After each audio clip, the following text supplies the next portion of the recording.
everyone, today I want to show you one of my very favorite stitches, and this is called the seed stitch, or sometimes it's called the moss stitch, and it's a really pretty stitch.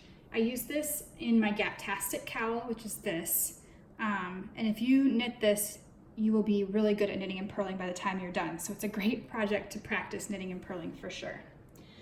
So let's get started.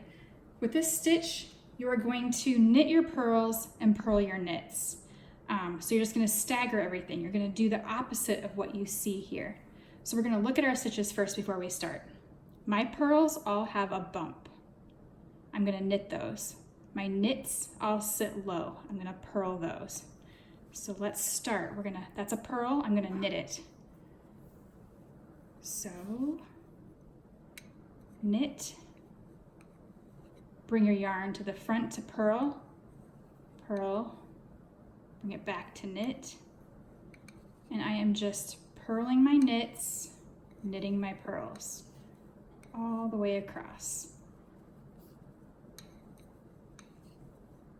So let's say I had to stop here and I got interrupted and I put it down and I looked at it again. I can see that's a purl. I'm gonna have to knit next. So that's how you can tell, because we all get interrupted sometimes.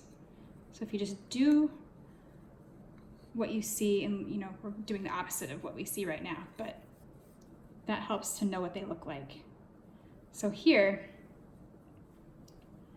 if I pull down again, last time I started with a knit. This time I have to start with a purl because I'm going to purl that knit that purl.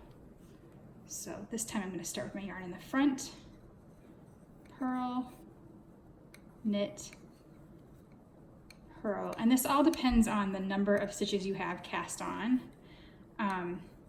Even or odd stitch counts will affect what you're going to start with. Sometimes you'll start with a knit every time or a purl every time, and sometimes you have to switch every row. So you just have to look at your stitches and do the opposite of what you see.